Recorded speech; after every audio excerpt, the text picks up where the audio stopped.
Good afternoon, everyone. This is Sean Taylor with Co-op Fence and Construction. Today we're working on a 4-foot space tear out, and then we're replacing it with a 6-foot solid. Right now the boys are setting posts, the 2x4s and the pickets.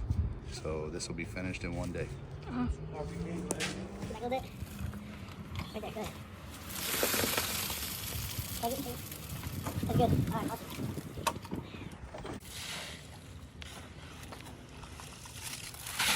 Oops.